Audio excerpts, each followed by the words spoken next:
Good evening everyone, কেমন আছেন সবাই? আমি জয়ন্ত সরকার আবার চলেছি আপনাদের সামনে পোস্ট মার্কেট অ্যানালিসিস এর সেশন নিয়ে। তো সেখানে আমরা আজ নিফটির মান্থলি এক্সপায়ারি অ্যাজ ওয়েল এর সমস্ত স্টকের মান্থলি সিরিজের এক্সপায়ারি হতে চলেছে আগস্টের লাস্ট মঙ্গলবার আজকে। তো সেই মঙ্গলবার অনুযায়ী আজকে মান্থলি সিরিজ হতে চলেছে এবং সেখানে কিন্তু আমরা আজকে একটু পোস্ট মার্কেট অ্যানালিসিস কোন কোন স্টক আমাদের চোখের সামনে রয়েছে সেগুলো নিয়ে একটু আলোচনা করব for next monthly series of September. চলুন তাহলে ঝটপট করে একটু স্ক্রিন শেয়ার করা যাক।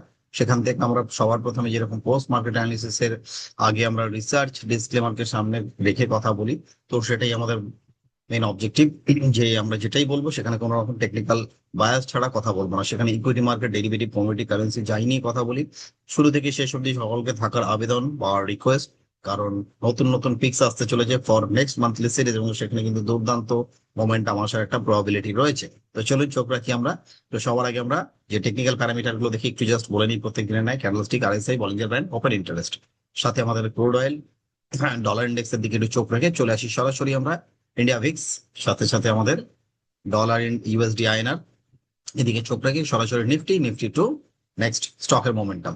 চলে আসি ঝটপট করে একটু আমরা প্রথম স্টক আমাদের যেটা হাতের সামনে রয়েছে তার আগে একটু দেখে নেবো সবার প্রথমে আমাদের ডলারের মোমেন্টাম।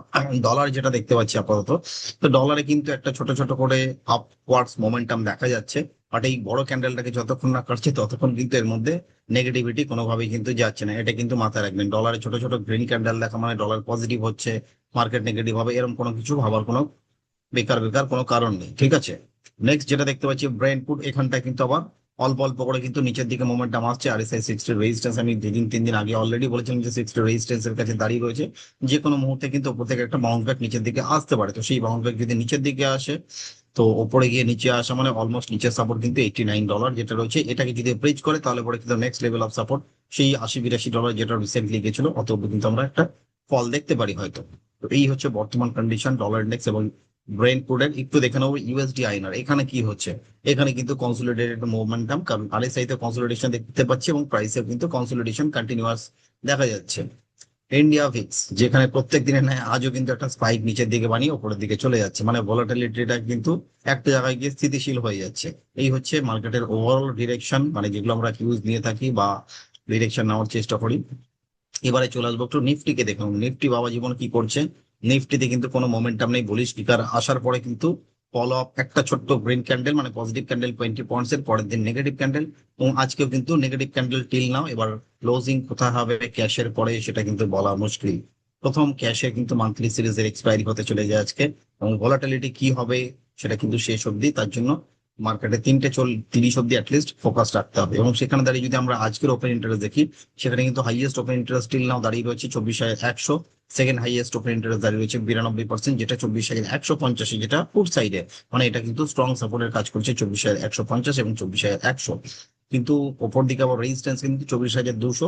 তার জন্য কিন্তু মার্কেট সরাসরি কিন্তু মোমেন্টাম কিচ্ছু নেই, যা রয়েছে কিন্তু পুরোপুরি রেঞ্জ বাউন্ড মোমেন্টাম। এবং সেকেন্ড ধাপে যদি মোমেন্টাম হয় সেটা নিয়ে কিন্তু অবাক হওয়ার কিছু নেই, কারণ আর কিছুক্ষণের ভেতরে কিন্তু নিফটির এক্সপায়ারি হতে চলেছে। তো সেকেন্ড ধাপে আর কিছুক্ষণ বাকি রয়েছে ক্যাশের। তো সেখানে দাঁড়িয়ে আমরা একটু চোখ রাখবো যে শেষ অব্দি কি হচ্ছে এবং সেই অনুযায়ী কিন্তু নেক্সট মোমেন্টাম আগামীকাল থেকে নতুন করে আবার এক্সপায়ারি সিরিজ যেটা সেপ্টেম্বরে শুরু হচ্ছে, তো তার মধ্যে যে উইকলি সিরিজের যে এক্সপায়ারি গুলো রয়েছে সেগুলোর দিকে সেরকম মোমেন্টাম হবে। প্রথম স্টক আমাদের সামনে চলেছে সেটি হচ্ছে টাইটান। সকলেরই পরিচিত এবং কম বেশি সকলেই এর প্রোডাক্টের সাথে হ্যাবিচুয়েটেড, আমরা কম বেশি আছি। সানগ্লাস হোক বা রেস্ট ওয়াচ হোক ছেলেদের বা মেয়েদের, তো সেখানে দাঁড়িয়ে কিন্তু টাইটান আমাদের জীবনে কম বেশি কিছু না কিছু প্রভাব ফেলেই যে কোনো না কোনো সময়, ঠিক আছে। তো সেখানে দেখতে পাচ্ছি আরএসআই তে একটা positive reverse divergence formation till now রয়েছে এবং সেখানে ইম্পর্টেন্ট সাপোর্ট 4990 এবং নেক্সট রেজিস্ট্যান্স হচ্ছে 5,260 এবং 5,450। তো সেখানে দাঁড়িয়ে আমরা মান্থলি সিরিজ নিয়ে যদি কাজ করতে চাই, ক্যাশে অনেকে করতে চায়, তো সেখানটায় কোয়ান্টিটি কম হয়। বাট কেউ যদি ফিউচার নিয়ে কাজ করতে চায় অবশ্যই মাথায় রাখবেন যে একটা পুট অপশন যাতে আপনার হাতে থাকে। 5,100 বর্তমান কন্ডিশন অনুযায়ী একটা 5,100 পুট অপশন আপনার হাতে থাকা উচিত। তাতে লং করলে অবশ্যই কিন্তু সেখানকার রিস্ক রিওয়ার্ড রেশিওটাকে ফেভারেবল বুঝেই কিন্তু কাজ করবেন, মাথায় রাখবেন। 4990 যদি ব্রিজ করে তার নিচে ক্লোজ করে কাইন্ডলি এক্সিট ইউর পজিশন, সেটা কিন্তু মাথায় রেখে কিন্তু কাজ করতে হবে, ঠিক আছে। রিওয়ার্ড কিন্তু অসম্ভব রিওয়ার্ড রয়েছে উপরের দিকে, রিওয়ার্ড নিয়ে বলার কিছু নেই। নেক্সট স্টক যেটা থাকছে আমাদের কাছে সেটি হচ্ছে ইন্ডাসইন্ড ব্যাংক। তো ইন্ডাসইন্ড ব্যাংকে দেখতে পাচ্ছি একটা কিন্তু সাইড ওয়েজ মোমেন্টামের ভেতরে স্টকটি ট্রেড হচ্ছে। লো রিস্ক এন্ট্রির জায়গা রয়েছে, কারণ এখানে 1,004-এর মোটামুটি স্পট চলছে। সেখানে দাঁড়িয়ে 993 হচ্ছে আমাদের কাছে ইম্পর্টেন্ট সাপোর্ট। রেজিস্ট্যান্স হচ্ছে 1040 এবং 1070 পরপর কিন্তু রেজিস্ট্যান্স। মাথায় রাখবেন যদি এর নিচে যদি ক্লোজিং আসে ইন্ডাসইন্ড ব্যাংকে 993 নিচে, তাহলে পরে কিন্তু মাথায় রাখবেন বুক ইয়োর পজিশন এবং রিস্কটা মাথায় রেখে কাজ করবেন। যখন আপনারা ফিউচার নিয়ে কাজ করছেন সেখানে অবশ্যই সাথে যেন অ্যাটলিস্ট 1000 বা 1010-এর একটা পুট অপশন যাতে আপনার সাথে থাকে, তো সেটা মাথায় রেখে আমরা কাজ করব। তো সেখানে কিন্তু রিস্কটা মাথায় রেখে যে কতটা রিস্ক আপনি নেওয়ার ক্যাপাবল কি ক্যাপাবল না সেই অনুযায়ী নেবেন, আদারওয়াইজ পেপার ট্রেড করুন বা ওয়াচ করুন যে কি হচ্ছে স্টকে। নেক্সট স্টক যেটা থাকছে আমাদের ফিউচারের জন্য সেটি হচ্ছে হুন্ডাই মোটরস। তো হুন্ডাই মোটরসে আমরা দেখতে পাচ্ছি এখানেও কিন্তু RSI 60-র উপরে ডেইলি চার্টে একটা দারুণ সাপোর্ট এবং পাশাপাশি বলিঞ্জার ব্যান্ডের সেন্টার ব্যান্ডকে কিন্তু সাপোর্ট মানে কিন্তু স্টক দাঁড়িয়ে রয়েছে এবং একটা বড় বুলিশ ফ্ল্যাগের ফরমেশন কিন্তু টিল নেওয়া হয়েছে। এই বুলিশ ফ্ল্যাগের যদি ব্রেকডাউন হয় তাহলে 2160-এর নিচে ক্লোজিং গেলে কিন্তু আমরা ধরে চলবো যে বুলিশ ফ্ল্যাগের কিন্তু নতুন করে ব্রেকডাউন হতে চলেছে। আর যদি ব্রেকআউট হয় তাহলে পরে কিন্তু ব্রেকআউটের যে প্রথম লেভেল 2275 হচ্ছে নেক্সট হার্ডেল এবং তার উপরে যে হার্ডেল থাকছে সেটা হচ্ছে 2360। তো এই অনুযায়ী যদি আমরা একটা লং ট্রেড করতে চাই অবশ্যই মান্থলি সিরিজ নিয়ে যদি ফিউচার কেউ করতে চান সাথে একটা পুট অপশন অবশ্যই থাকা উচিত। দিয়ে আমরা সেই অনুযায়ী রিস্ক রিওয়ার্ড রেশিও যদি ফেভারেবল হয় then take the trade, otherwise skip and avoid and সাথে একটু ওয়াচ করতে থাকুন খালি। লাস্ট যেটি রয়েছে অপশন স্ট্র্যাটেজি সেটি হচ্ছে আমাদের কাছে সুইগি। তো সুইগি সকলের পরিচিত, কম বেশি ফুড ডেলিভারি করিয়ে থাকি আমরা কম বেশি প্রত্যেকেই।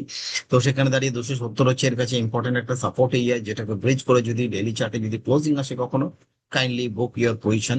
এবং 270 ইম্পর্টেন্ট সাপোর্ট এবং যদি 300-র উপরে যদি ব্রেকআউট হয় স্টকটি তাহলে পরে কিন্তু এতে ফ্রেশ মোমেন্টাম এসে কিন্তু হয়তো মান্থলি এক্সপায়ারি হয়তো 300-র উপরেও হয়ে যেতে পারে। তো যদি হয়ে যায় তাহলে পরে কিন্তু দেখার কিছু নেই, কারণ স্টকটি মান্থলি চার্টে বিশেষ কিছু অ্যানালিসিস করার থাকে না। সেখানে উইকলি চার্টে যেটা রয়েছে সেটা কিন্তু দেখতে পাচ্ছি RSI 60-40 সাইডওয়েজ জোনে রয়েছে এবং সেখান থেকে যদি বলিঞ্জার ব্যান্ডের 303-4-5-এর উপরে যদি মোটামুটি এই যে ক্যান্ডেলটা 305-305-এর উপর যদি একটা সাস্টেনেবল ব্রেকআউট হয়ে যায় তাহলে পরে কিন্তু স্টকের নেক্সট হার্ডেল হয়ে যাবে 300, সাড়ে 300, এদিকে 340, এগুলো কিন্তু নেক্সট হার্ডেল। তো সুতরাং 300 ক্রস করা মানে কিন্তু আমাদের যে একপট ট্রেড রয়েছে তার জন্য বর্তমান কন্ডিশন অনুযায়ী আমরা দেখতে পাচ্ছি 290 একটি কল অপশনকে যদি বাই করে যদি 300 একটি কল অপশনকে সেল করা যায় রিস্ক রিওয়ার্ড রেশিও কিন্তু দারুণ ফেভারেবল রয়েছে এবং সেখানে মাথায় রাখবেন 270-এর নিচে যদি ক্লোজিং আসে on daily chart kindly book your position. তাতে কিন্তু যা টোটাল লস দেখতে পাচ্ছি 7300, এর 50%-এর কাছাকাছি কিন্তু লস নিতে হবে। এইটুকুনি যদি লস কেউ নিতে পারেন তাহলে পরে কিন্তু 1:3 রিস্ক রিওয়ার্ড রেশিও কিন্তু আপনার জন্য ওয়েট করছে সুইগিতে। তো আহ, আমাদের যে এটা রয়েছে অ্যাপ্লিকেশনটা আই লাভ মানি, তো সেখানে কিন্তু নতুন নতুন করে কিন্তু আমরা একটা একটা করে এক্সপ্লোর করেই চলেছি। সেখানে এক্সপার্ট সুইং পিক্স রয়েছে যেটা মাত্র 1 রুপিজে লাইফ টাইম 1 টাকায় কিন্তু শুধুমাত্র এক্সপার্ট সুইং পিক্স দেওয়া হচ্ছে। সপ্তাহে 2 থেকে 3টে সুইং স্টক কিন্তু যারা এনরোলমেন্ট করবেন তারা কিন্তু পেতে থাকবেন কন্টিনিউয়াস।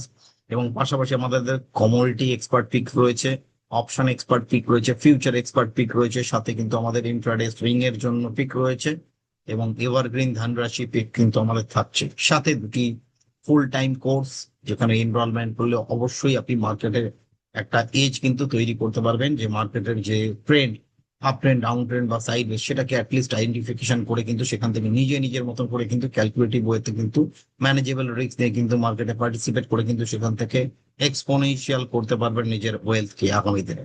তো সেখানে mastering price action and indicator strategies এবং সাথে ম্যাস্টারিং ফিউচার অপশন স্ট্র্যাটেজিস কিন্তু আমাদের জন্য অ্যাভেলেবেল রয়েছে এবং সাথে ম্যাস্টারিং ফিউচার অপশনের সাথে কিন্তু বোনাস হিসেবে থাকছে সেখানে কমিউনিটি সেগমেন্টটাও কিন্তু সম্পূর্ণ বোনাস। ওকে, তো এই ছিল আজকে আমাদের ওভারঅল পোস্ট মার্কেট অ্যানালিসিসের সেশন। তো প্রত্যেকে চোখ রাখুন চ্যানেলের দিকে, ফোকাস করুন আরো বেশি করে আরো ভালো ভালো পিক পাওয়ার জন্য। তো চলুন আমরা এখানে এন্ড করবো। প্রত্যেকে ভালো থাকবেন, সুস্থ থাকবেন। Happy trading, happy investing to everyone. Good day.